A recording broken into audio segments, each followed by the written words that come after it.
this is still a political story. Yes, indeed. At the beginning, I pointed out it's a political story, it's a cultural story, it's an environmental story. How did you worry about how to reconcile those three? Not at all, because I know that when people see this, they're going to say, Juan, why don't we know about these people? Because we're a colony. Being the Virgin Islands, American Samoa, Puerto Rico, we are the last stain of human injustice. We are the last stain on the civil rights movement. We are the last chapter. We are the most critical void in American history. We cannot vote. The President of the United States can send me to war. I can lay down my life for this country, but we cannot vote. Guam sends more military personnel to fight for Americans per capita than any place in America, and they cannot vote.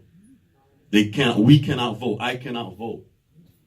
This man could send me to war right now, and I can die, and I cannot vote. From the environmental stage, when you hear the voices, when you hear the horror of that, if you didn't believe in climate change, you have to believe in it now. Because when I say that, I've been through hurricanes. I felt the world was ending during Maria. I thought in some weird space, we had entered some new vault. And I told my mother, I said, is the world ending? And I remember there's an article I wrote, and if you could look it up, it's in the Miami Times.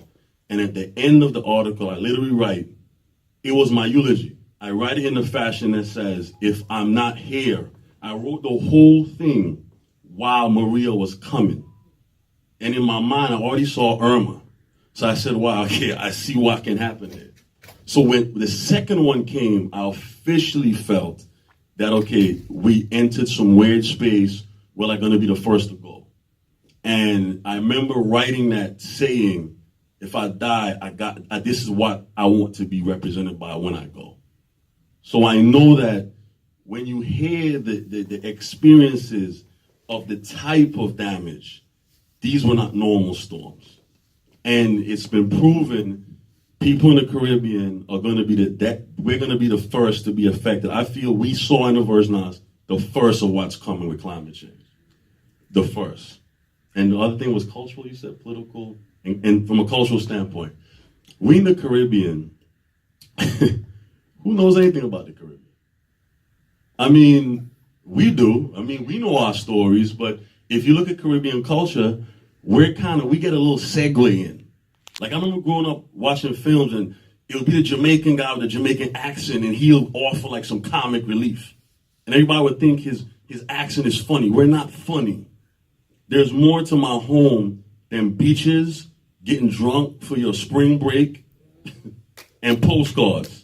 There's more to my people in that. Like we are not caricatures for somebody's postcard.